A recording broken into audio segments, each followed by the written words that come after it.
forces de défense dans ce jour une cérémonie qui ce jour 2020 pour un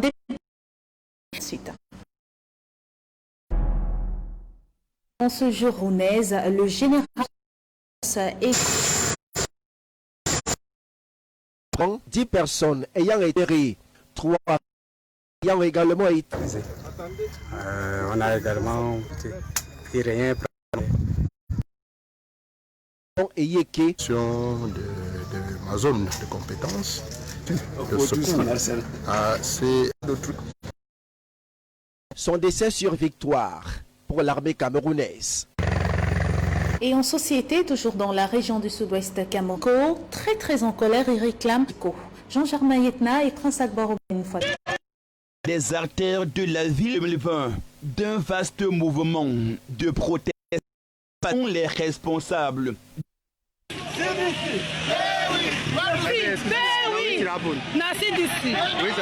Délai et nous allons de ce pas chez le sous-salaire impayé. Citoyens et pour d'autres dire que ces hommes et femmes, pour la gratuité étatique jusqu'au niveau des services. Les agents de santé communautaire depuis ce matin réclament le paiement de 4 mois d'ailleurs. Ce sont des ciseaux quartier Bali à l'OMS, l'Organisation mondiale de la santé, unité de santé, ce mardi 13 octobre de paiement. Nous avons eu un grand responsable, mais c'est qui a filtré parmi ces soit 2 mois de salaire. Ils sont devenus midi du mardi. Confortable, le cadre ne répond pas au nom. Tout à l'heure, on va donc vérifier si la structure a des documents. La qualité des soins, et on constate qu'à la tête de ces structures, il n'y a pas un personnel qualifié. Et on déplore qu'à la tête des formations sanitaires, il n'y ait pas de personnel qualifié. Au moins, nous devons trouver un infirmier diplômé d'État sur le terrain qui devrait nous conduire, faire visiter la structure. Donc c'est vraiment une structure clandestine. On dit le responsable n'est pas là et le personnel que nous avons trouvé n'est pas qualifié. Et c'est ce que nous déplorons.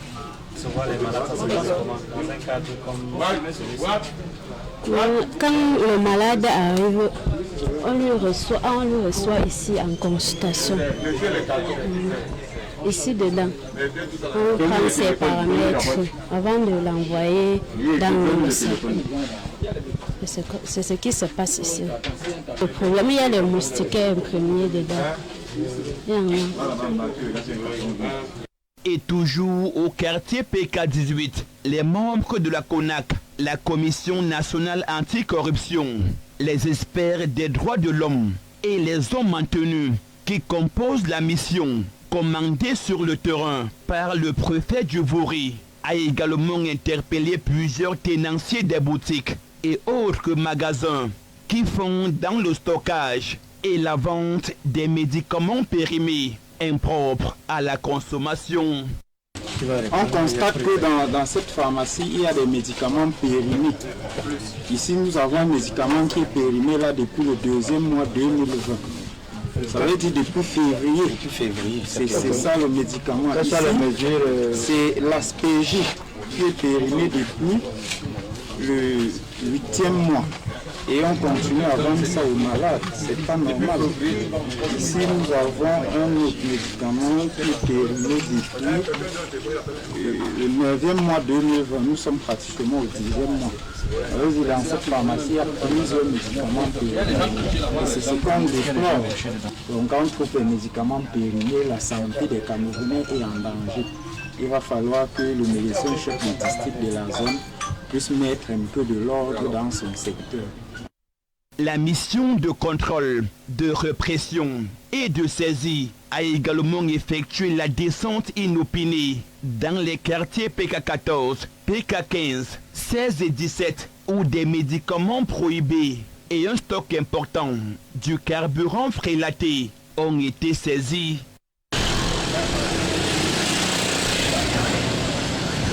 À présent, parlons de cet accident de la circulation qui a coûté la vie à 3 personnes à Garoua, dans le chef-lieu de la région du Nord Cameroun, survenu dans la nuit du 12 octobre 2020. À l'origine de cet accident, conducteur d'un véhicule 4x4 toujours en fuite comme victime, 2 passagers à bord d'un mototaxi et un usager qui traversait paisiblement la route. Jean-Germain Yetna et Seydou Fonze nous racontent.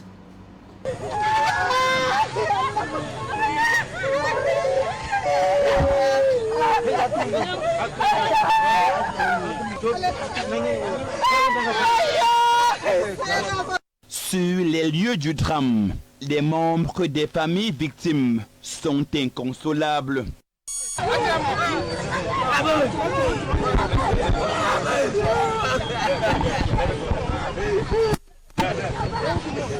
Deux morts sur le carreau, des corps à même l'asphalte gisant dans une mare de sang.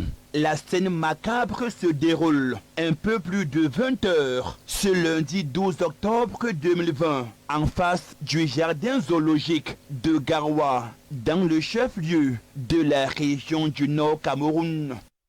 On était alerté via le 118 pour accident de circulation, accident mortel de circulation. Donc à notre arrivée, comme vous le constatez, nous avons trouvé 2 corps jonchant le sol. Donc les circonstances de ces décès ne sont pas encore élucidées. Peut-être seules les enquêtes nous diront.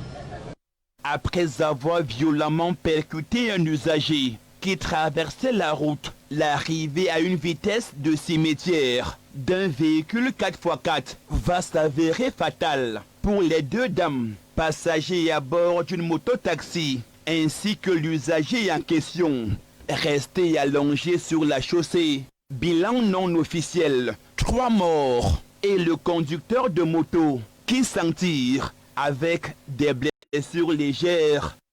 J'étais là dedans là, à la guérite.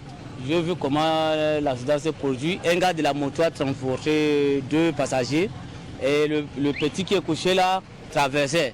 Le gars de la moto a persécuté le petit et ils sont tombés et la pick-up était là, il venait à tout à l'heure.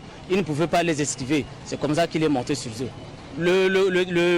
Celui qui a la pick-up voulait freiner, mais il n'allait pas. Il a freiné, mais il n'a pas pu. Oui, apparemment, il se pourrait qu'il y a quelqu'un qui aurait été évacué avant notre arrivée. Mais pour le moment, nous ne pouvons pas avancer d'autre chose, puisqu'on n'a pas la certitude qu'il y a une 3e victime qui a été évacuée. Nous recommandons juste aux populations, comme on a coutume de le faire, beaucoup plus de prudence, dont nous devons respecter scrupuleusement le code de la route, afin d'éviter de tels drames sur nos routes. Une enquête a été ouverte afin de rattraper le propriétaire du véhicule 4x4 qui a aussitôt pris la poudre d'escampette après s'être rendu compte de l'irréparable.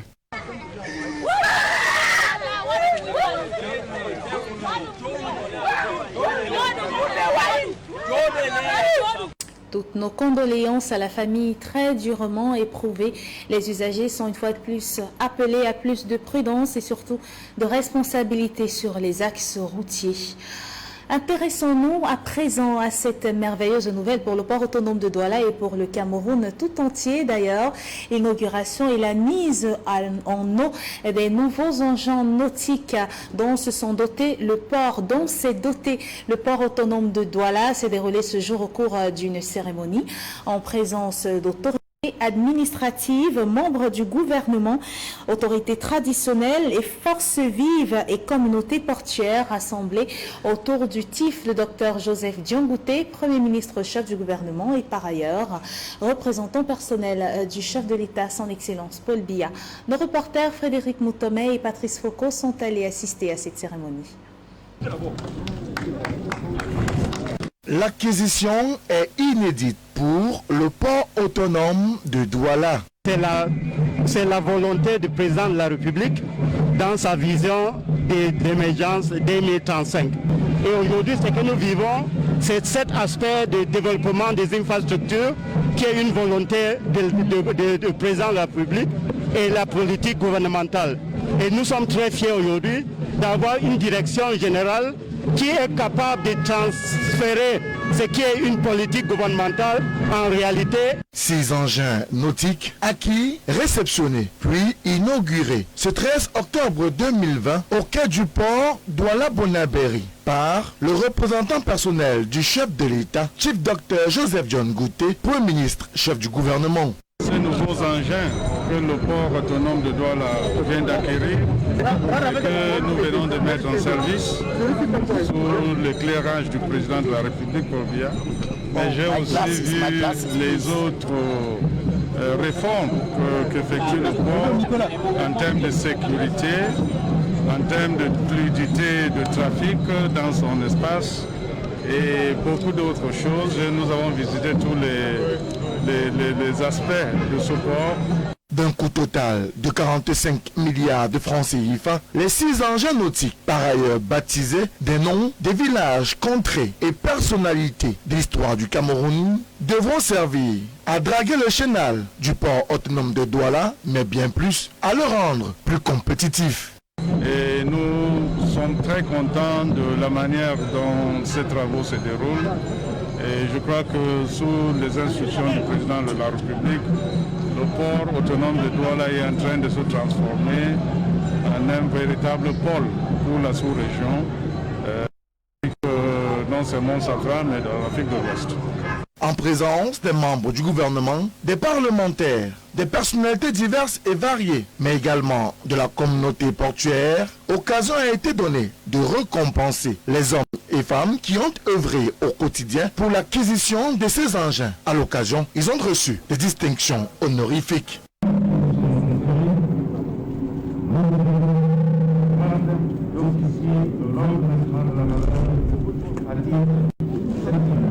Un challenge désormais pour le port autonome de Douala, qui en plus de ses acquisitions, se donne une bouffée d'oxygène et s'ouvre vers une nouvelle ère et de nouvelles perspectives plus rentables.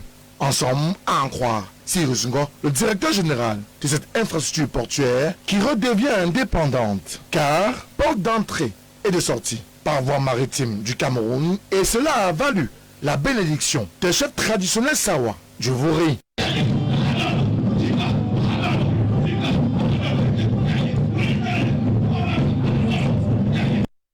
Vous l'avez donc constaté, ils sont désormais bel et bien opérationnels et mis au point par le Premier ministre chef du gouvernement, le docteur Joseph John Gouté. Mais toutefois, quels sont les enjeux, les perspectives et surtout les challenges de la régie de dragage du port autonome de Douala après l'acquisition de ces 6 nouveaux engins nautiques? Éléments de réponse dans ce reportage.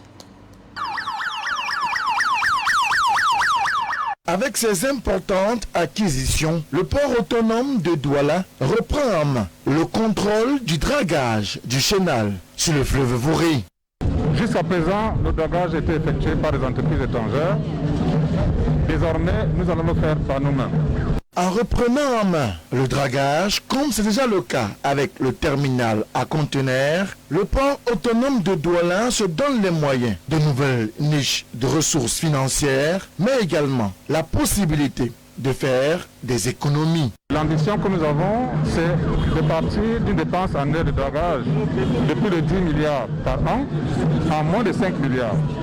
Avec les 2 équipements que nous avons acquis dans la drague aspiratrice et la drague stationnaire, nous sommes désormais en mesure de le faire. En mettant en route cette régie de dragage, sa feuille de route lui est également prescrite. Cette régie de dragage donne l'opportunité de création d'emplois et de richesses. Parce que avant ceci, nous avions l'habitude d'aller déverser les résidus de dragage très loin en mer. Désormais, nous allons les traiter, nous allons les valoriser, de telle sorte que le sable notamment va servir à réduire les coûts de construction des logements et des travaux. Donc pour dire que le dragage est réellement une activité qui peut être rentable et bénéfique pour notre pays. De nombreux challenges en perspective, surtout qu'un premier contrat a déjà été signé. Une grande première au sein du port autonome de Douala qui, au-delà de la compétence, devra également s'illustrer dans la bonne gestion et l'utilisation efficiente et minutieuse de ces engins tout nouveaux. Fini donc l'époque du chantage et place désormais à la nationalisation de cet outil, donc à l'utilisation de la main-d'œuvre locale qui consacre par ailleurs la souveraineté du Cameroun sur ses services maritimes et portuaires. Et au terme de cette cérémonie, quelques acteurs portuaires et même politiques ont donné leurs impressions par rapport à l'acquisition de ces nouveaux engins nautiques, mais davantage sur les perspectives et les défis qui attendent désormais le port autonome de Douala. Ils se sont exprimés au micro de Frédéric Moutomé. L'acquisition de ce matériel de dragage, pour moi, marque deux choses. D'abord, l'atteinte d'un certain seuil de performance. Parce que depuis plusieurs années, 2 ou 3 décennies, le Cameroun ne donnait pas encore les signes ou les gages de sa capacité à draguer le chenal, qui est la seule voie qui relie en fait le port à l'océan Atlantique. Le fait que nous ayons ce matériel, ça prouve qu'au-delà du matériel que nous n'avons pas fabriqué, nous pouvons au moins l'utiliser. Ça veut dire qu'il y a un cap, un seuil de performance qui est atteint. Le deuxième élément, c'est l'illustration d'une réelle volonté de souveraineté.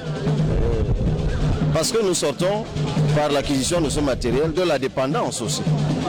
J'ai jugé utile, moi, de marquer le coup par ma présence pour ce qui a été fait, qui, sur ce coup, nous rassemble tous. Il s'agit du Cameroun, il s'agit de l'honorabilité du Cameroun.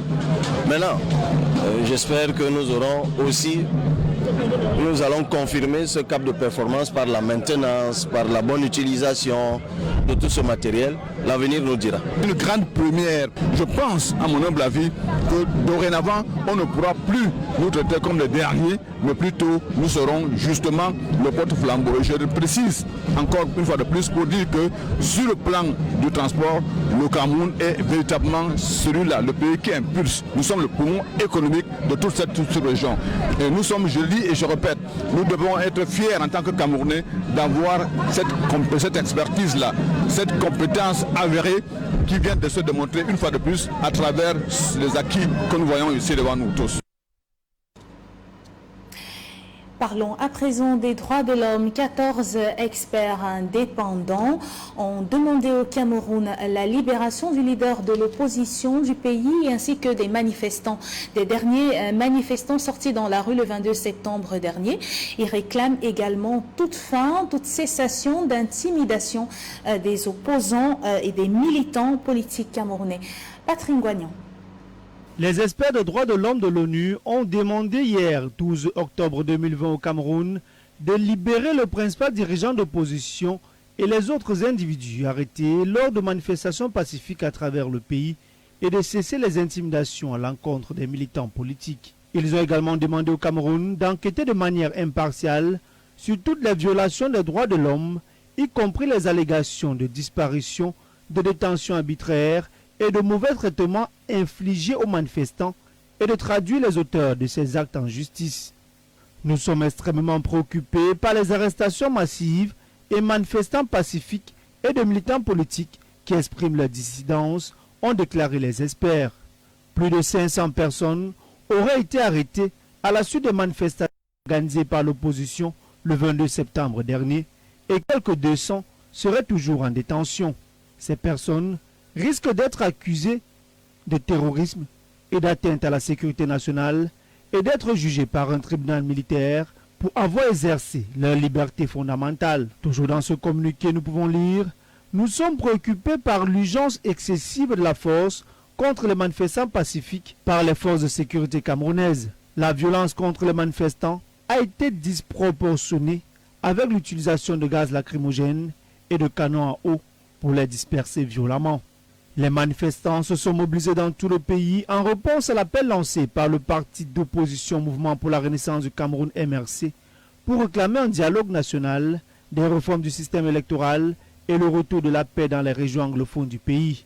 Les autorités ont interdit les manifestations dans certaines régions du pays et ont qualifié d'illégale toute tentative de rassemblement. Le gouvernement a également déployé un dispositif de forces de sécurité important pour empêcher les manifestations pacifiques. Ces experts des Nations Unies ont également exprimé leur inquiétude face aux informations faisant état de torture de manifestants pacifiques et de journalistes en détention. C'est vraiment inacceptable, ont-ils déclaré.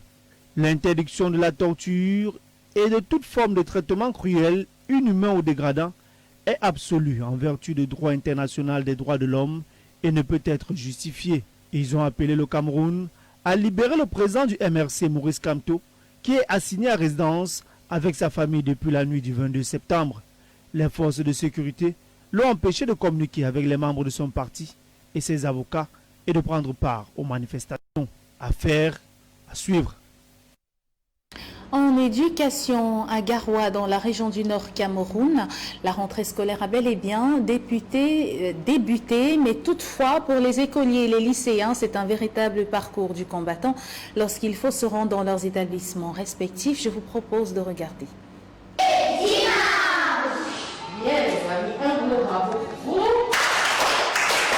À Garoua, dans la région septentrionale, les élèves, étudiants et même écoliers ont pris le chemin de l'école. Et pour s'y rendre, chacun d'entre eux emprunte le moyen de locomotion qui lui sied le mieux. Ou pour mieux parler, celui qui se trouve à la portée de sa bourse. Les enfants arrivent avec... Il y a plusieurs façons, n'est-ce pas? Ils viennent...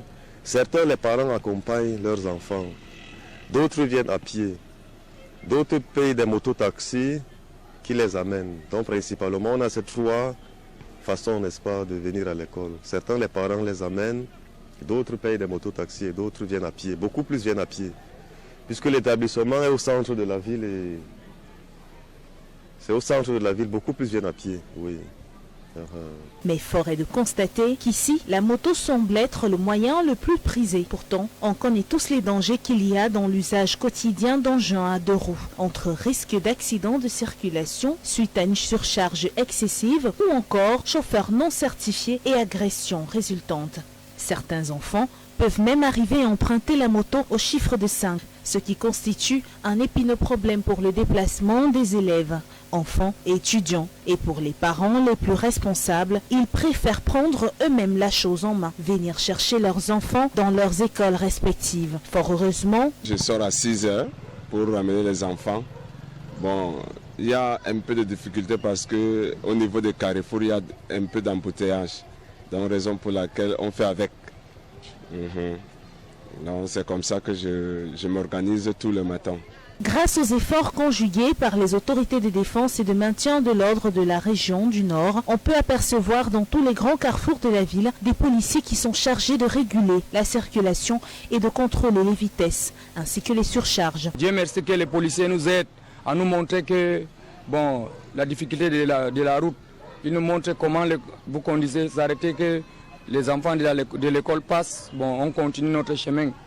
Ils nous aident, c'est ça qui a fait limiter les accidents, diminuer les accidents.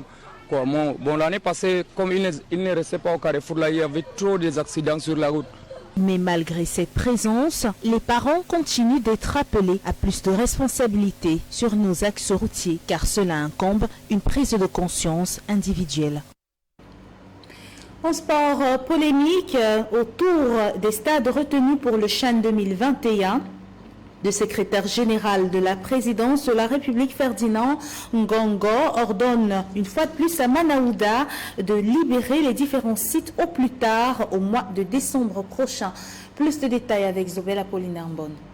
3 stades avaient été réquisitionnés par le ministre de la Santé publique comme site de prise en charge et de traitement des patients atteints du Covid-19. Il s'agit du stade militaire de Yaoundé, le stade Mbappé-Lépé de Douala et le Middle Farm Stadium de Limbi. Un important matériel sanitaire avait d'ailleurs été déployé dans ces différents stades retenus par la Confédération africaine de football comme des stades d'entraînement pour le championnat d'Afrique des Nations 2021. La deuxième sortie du secrétaire général de la présidence de la République demandant à Manaouda Malachi de libérer ses aires de jeu intervient après la première injonction outrepassés par le ministre de la Santé publique qui estime que seule la voix du chef de l'État Paul Biya, ordonnateur de la mise en place de ce dispositif, compte dans cette affaire. Mais Ferdinand Gongo persiste et signe, instruisant que ces différents stades soient aménagés et livrés au plus tard au mois de décembre 2020 prochain, date de prise en main des infrastructures par la Confédération africaine de football.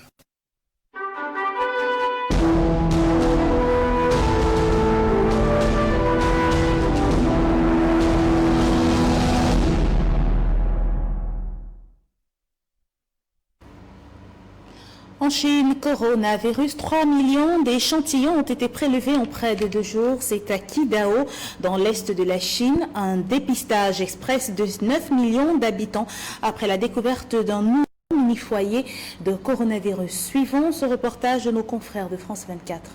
La Chine était le premier pays où ce virus est apparu.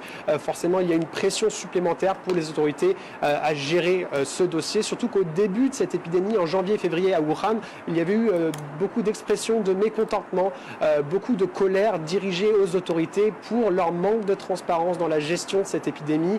On a pu voir notamment que les autorités centrales voulaient vraiment se saisir de cette histoire et du cours de cette histoire, notamment en faisant porter la responsabilité de cette mauvaise gestion sur les autorités locales et de se présenter en tant que sauveur qui a réussi à gérer, à redresser la situation une fois qu'ils sont intervenus. Et encore une fois, ici à Qingdao, c'est ce qu'on va essayer, c'est ce qu'on va revoir de la part des autorités centrales. Alors, la situation en ce moment est aidée par le contexte international avec des dizaines de milliers de cas, on peut le voir quotidiennement en France, une gestion catastrophique aux États-Unis. Tout cela aide à présenter la Chine en tant qu'acteur responsable, surtout auprès de ses propres citoyens. Alors voilà, la Chine continue d'alimenter ce discours, notamment en participant aux initiatives internationales menées par l'Organisation mondiale de la santé, notamment le programme COVAX, qui cherche à financer et coordonner la distribution équitable des vaccins contre le Covid-19. Fin de ce journal préparé par l'ensemble de la rédaction. Merci de nous avoir suivis. Nous vous donnons rendez-vous à 21h dans le cadre du programme Tout au clair. Frédéric Moutonnet sera en compagnie de ses invités.